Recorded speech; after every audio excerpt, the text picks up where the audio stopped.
Hello, story listeners. Welcome to Maduram Telugu Stories. Let's start our romantic stories journey. ఏంటి madam? దేని గురించి బాగా డీప్‌గా ఆలోచిస్తున్నట్టున్నారు? ఆ విషయం ఏంటో చెప్తే మేము కూడా హెల్ప్ చేస్తాం కదా! తన భార్య పక్కన పడుకొని ఆమె గుండెల మీద తల పెట్టుకొని అడిగాడు. ఏం లేదు. నాకెందుకో భయంగా అనిపిస్తోంది. ఒకవేళ మాలిని అమ్మ గురించి అనగానే, "ఏయ్! ఆవిడని మీ అమ్మతో ఎందుకు పోలుస్తున్నావు? సంధ్య అత్తకి, ఆవిడకి, నక్కకి, నాగలోకానికి ఉన్నంత తేడా ఉంది. అర్థమైందా? అయినా ప్రతి అడ్డమైన వెధవ నీకు అమ్మ కాదు. ఇంకా ఆ అమాయకత్వంలో నుండి బయటకి రా. అదే ఇద్దరికీ మంచిది" అంటూ నవ్యని తిడుతూ గడ్డి పెడుతూ ఉన్నాడు. సర్లే మాలిని పిన్ని. ఓకే. మరి మా నాన్న సెకండ్ భార్య కదా! తను అవునన్నా కాదన్నా నాకు పిన్నే అవుతుంది. సో, పిన్ని ఓకే. రామ్ వైపు చూస్తూ అడిగింది. సరే కానీ అన్నాడు మొహం అదోలా పెడుతూ. ఇప్పుడు నాకు అర్థం కానిదల్లా ఒకటే బావ. అమ్మ బతికే ఉంది అన్న విషయం పిన్ని వాళ్ళకి, అత్త, మామయ్య వాళ్ళకి తెలిస్తే పరిస్థితేంటి? ఏముంది గుండాగి చస్తారు అన్నాడు రామ్ రెక్లెస్‌గా నవ్వుతూ. పోనీ నాన్న పిన్నిని పెళ్లి చేసుకున్న విషయం అమ్మకి తెలిస్తే? అత్త తట్టుకోలేదు నవ్య. ఈ విషయం మామయ్యనే చెప్పాలి. అది కూడా అత్త మూడ్ చూసుకొని. అండ్ తన హెల్త్ కండిషన్ కూడా మనం దృష్టిలో పెట్టుకోవాలి. ఇలాంటి టైంలో తనకి ఇలాంటి విషయాలు చెప్పి మనం తన హెల్త్‌ని రిస్క్‌లో పెట్టలేం కదా! అది కూడా నిజమే అనుకో బావ. కానీ ఎన్నాళ్ళని మనం అమ్మ దగ్గర దాస్తాము? ఈరోజు కాకపోయినా రేపైనా కూడా అది బయటపడుతుంది. అమ్మ తనంతట తాను తెలుసుకునే కంటే మనం చెప్పడం ద్వారా తెలుసుకుంటేనే మంచిది అని నాకు అనిపిస్తోంది. ఓసారి ఈ విషయం నువ్వు నాన్నతో మాట్లాడు సరేనా? అంటూ రామ్ కళ్ళలోకి సూటిగా చూస్తూ చెప్పింది నవ్య. సరే కానీ, అయినా మనం ఈ టైంలో వేరే దాని గురించి ఆలోచించాలి అనుకుంటూ కన్ను కొడుతూ అడిగాడు. ఏం ఆలోచించాలి? అర్థం కానట్టే రామ్ వైపు చూస్తూ అడిగింది. అదే మేడం నువ్వు నా గురించి ఆలోచించాలి. నేను నీ గురించి ఆలోచించాలి. ఆ మాటకు నవ్వుకుంటూ అయితే ఆలోచించండి సార్ నా గురించి. అయితే మొదలెట్టనా? కొంటెగా ఆమె కళ్ళలోకి చూస్తూ అడిగాడు. ఏం మొదలెడతావు? ఇక్కడికి వచ్చాక 3 డేస్ నుంచి ఉపవాసమే అవుతోంది. ఇప్పుడు ఫుల్ ఆకలి మీద ఉన్నా. ఇంకొక్క క్షణం వెయిట్ చేసినా ఆకలి బర్స్ట్ ఔట్ అవుతుంది అంటూ గుండెల మీద నుంచి పెదాల మీదకు చేరి పెదాలందుకున్నాడు. బావా బావా అంటూ మాట్లాడాలి అనుకుంది కానీ ఏవీ నోట్లో నుంచి బయటకి రావట్లేదు. అన్న మూలుగులు తప్ప ఒక్క పక్క పెదాలను ముద్దాడుతూనే చేతులతో తన మాయ మొదలుపెట్టాడు రావణ్. ఇక ఒక్కో ఘట్టాన్ని దాటుకుంటూ పూర్తిగా ఒకరిలో ఒకరు కలిసిపోయారు. ఒక 2 గంటల తర్వాత అలసిన దేహంతో ఒకరి పక్కన ఒకరు చేరిపోయారు. బావా 3 డేస్ గ్యాప్ రావడం కాదు కానీ, నిన్ను కంట్రోల్ చేయడం అస్సలు నా వల్ల కావలేదు. అవును మరి ఆ మాత్రం ఉంటుంది. అయినా ఇంత అందం నా కోసం వెయిట్ చేస్తూ ఉంటే నన్ను నేను ఎలా కంట్రోల్ చేసుకుంటాను? చాల్లే ఆపు. ఎప్పుడు నోట్లో నుంచి ఒక్క మాట తిన్నగా రాదు. ఎప్పుడు చూడు అలాగే ఏదో ఒకటి మాట్లాడుతూనే ఉంటావు. అసలు నిన్ను అంటూ రామ్ గుండెల మీద బాదుతూ ఉంది. ఇంకేంటమ్మాయి విశేషాలు? ఇంకో రౌండ్ వేసుకుందామా? అంటే ఒక మీల్స్‌తో ఆకలి తీరలేదు. ఇంకా ఆకలి వేస్తోంది. ఇంకొకటి లేదంటే 2 మీల్స్ చాలు. కడుపు నిండిపోతుంది. బావ అసలు ఇలాంటి మాటలెలా వస్తాయి? సిగ్గుపడుతూ చేతుల్లో మొహం దాచుకుంటూ అడిగింది.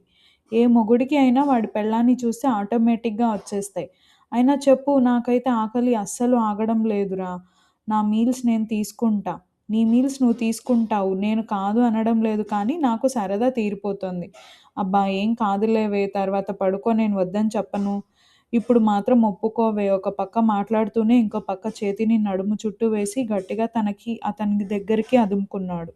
ఒకరి ఊపిరి ఒకరికి తగిలేంత దగ్గరగా ఉన్న ఇద్దరూ వాళ్ళ మధ్య గాలి కూడా దూరనంత గట్టిగా పెనవేసుకుపోయారు. ప్లీజ్ బంగారం ఈసారి చేతుల్ని ఇంకాస్త పైకి తీసుకువెళ్తూ అడిగాడు.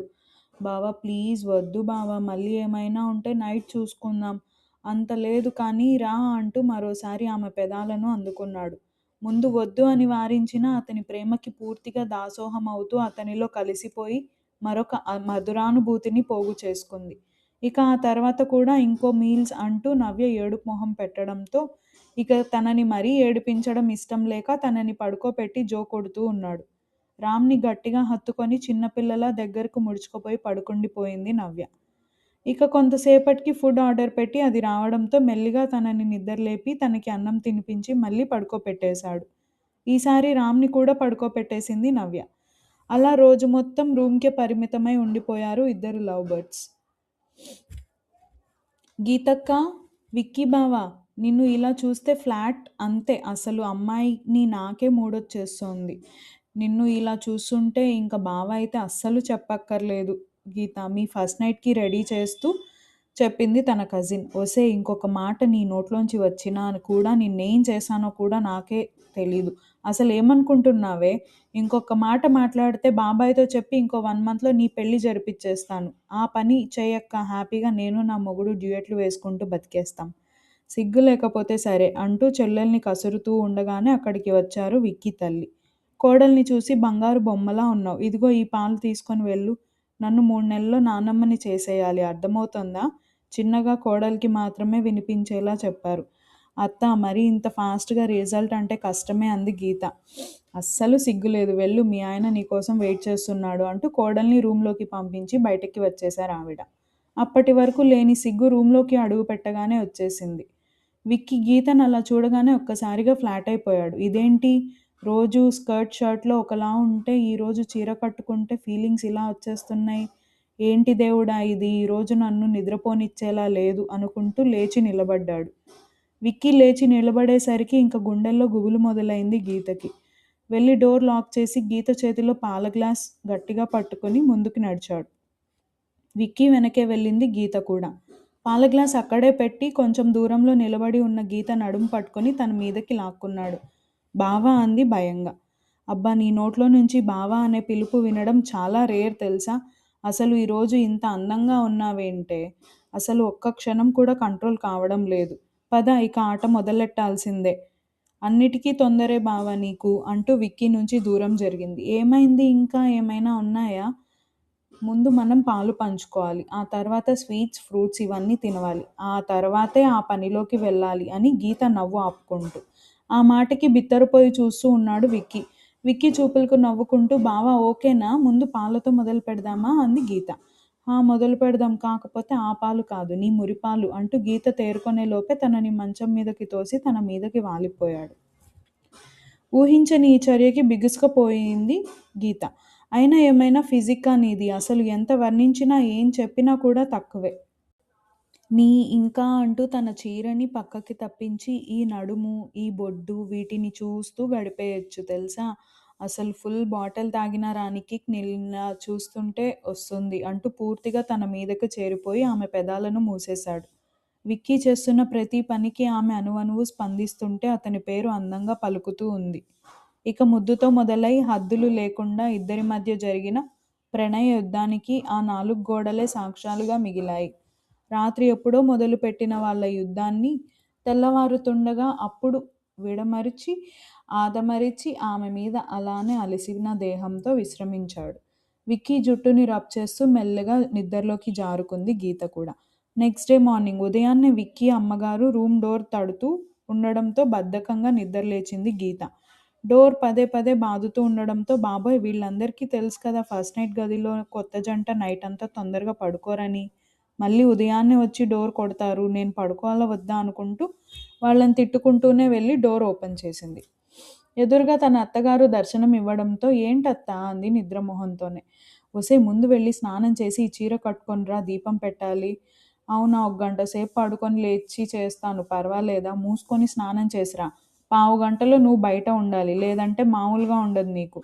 నువ్వెప్పుడు ఇంతే అత్తా అంటూ ఆవిడని ముద్దుగా తిట్టుకుంటూ ఆ చీర తీసుకొని అక్కడ టేబుల్ మీద పెట్టి విక్కీ వీపు మీద ఒకటేసింది. అబ్బా రాక్షసి ఎందుకే ఇలా చేశావు? లేకపోతే నైట్ తమరు చేసిన పనికి నాకు నిద్రలేదు. కానీ మార్నింగ్ ఏమొచ్చి నేను లేవాలి? నువ్వు అడ్డగాడిదలో పడుకుంటావా? ఇంకా నయం నువ్వు కూడా లేచి నాతో పాటు రెడీ అవ్వు. ముందు నేను రెడీ అయి వచ్చాక నువ్వు రెడీ అవ్వు అంటూ 2 అడుగులు ముందుకు వేసి మళ్ళీ పడుకున్నట్టు తెలియాలి. అసలే నేను పెద్ద సీలు రాకాసిని. ఆ విషయం నీకు బాగా తెలుసు కాబట్టి కొంచెం ఒళ్ళు దగ్గర పెట్టుకో అంటూ తిట్టేసి వెళ్ళిపోయింది. దేవుడా అనుకుంటూ ఇక చేసేదేం లేక లేచి కూర్చున్నాడు. పాపం విక్కీ గీత దెబ్బకి మన బాబు పని గోవింద.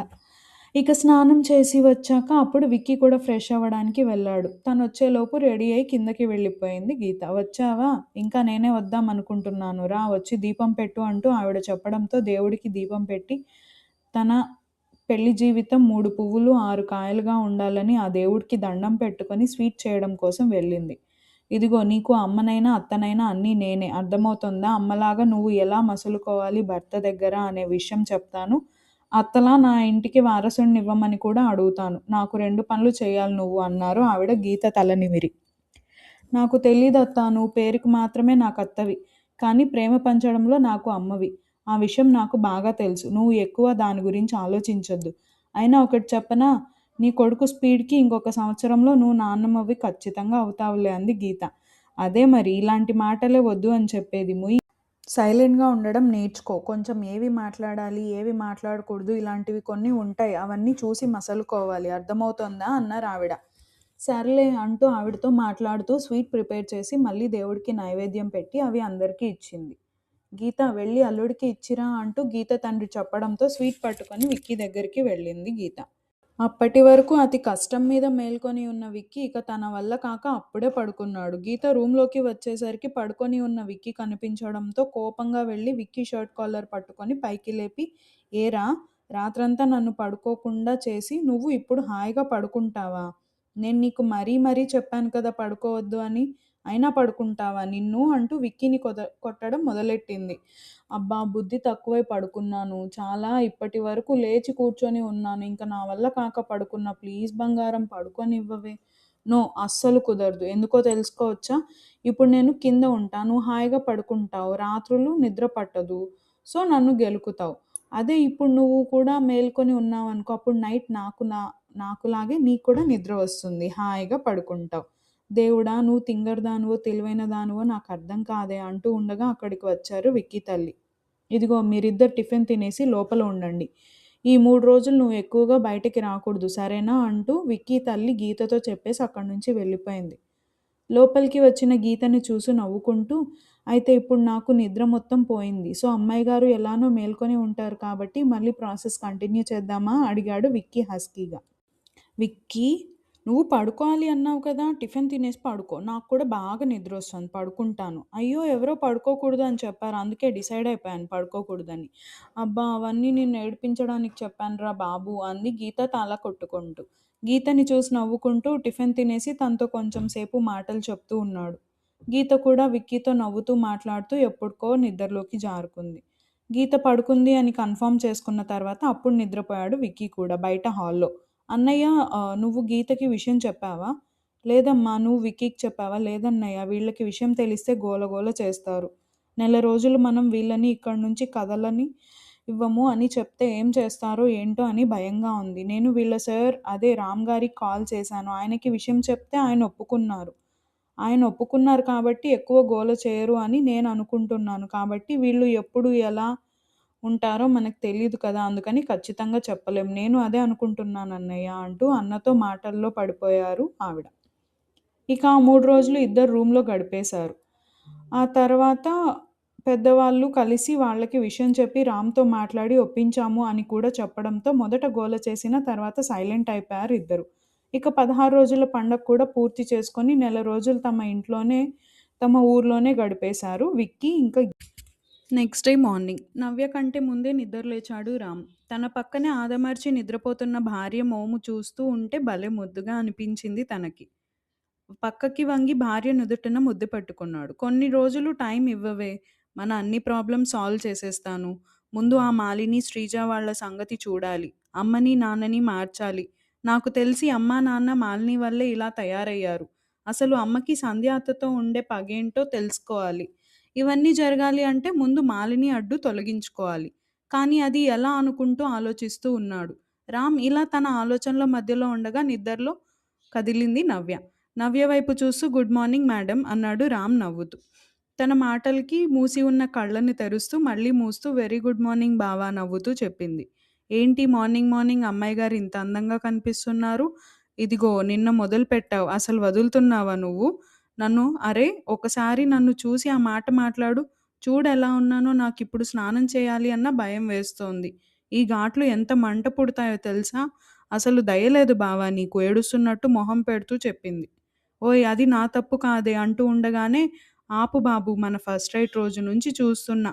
నాది కాదు తప్పు, నీ అందానిదే తప్పు అంటావు అంతేనా? యాక్చువల్లీ అంతే. అయినా ఇప్పుడు అమ్మాయి గారు ఇంకా అందంగా కనిపిస్తున్నారు. సో ఇంకా అస్సలు ఆగలేను అంటూ మరోసారి ఆమె మీదకి చేరిపోయాడు. రాక్షసుడు, మాన్స్టర్ అంటూ ఇష్టం వచ్చిన పేర్లతో ఇష్టం వచ్చినట్టు తిడుతూ ఉంది. నిన్ను అంటూ ఫుల్గా రామ్ జుట్టు పీకింది. ఒసే ముందు నీ చేతులు కట్టేయాలి.